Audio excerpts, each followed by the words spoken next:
Lorsque je prépare des jeunes au sacrement du mariage, je leur parle toujours de Sandrine. Après son mariage, Sandrine a vécu une dizaine d'années de mariage normal. Puis la maladie de son mari s'est déclarée. Une maladie qui, d'après les médecins, ne permettait pas à son mari de rester vivre à la maison. Mais Sandrine s'est battue et elle a choisi de garder son mari avec elle à la maison et de s'occuper de lui chaque jour.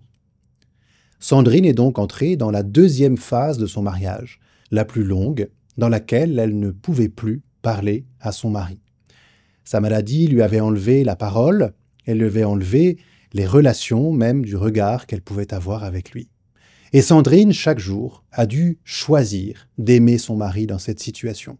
Elle a dû choisir chaque jour d'être l'instrument de l'amour de Dieu pour lui et qu'il soit l'instrument de l'amour de Dieu pour elle.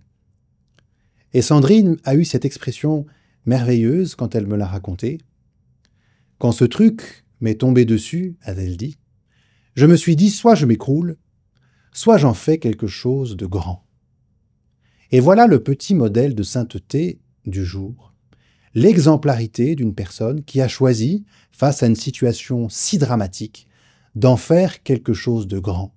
Et le jour des obsèques, j'avais devant moi dans l'église tout le personnel soignant de l'hôpital. Il y avait les chrétiens, il y avait les musulmans, il y avait les non-croyants. Tous avaient été touchés par l'exemple de Sandrine. Cet exemple qui n'était pas infaisable, mais qui était objectivement difficile, long. Sandrine a duré dans la difficulté. Le Seigneur nous éprouve.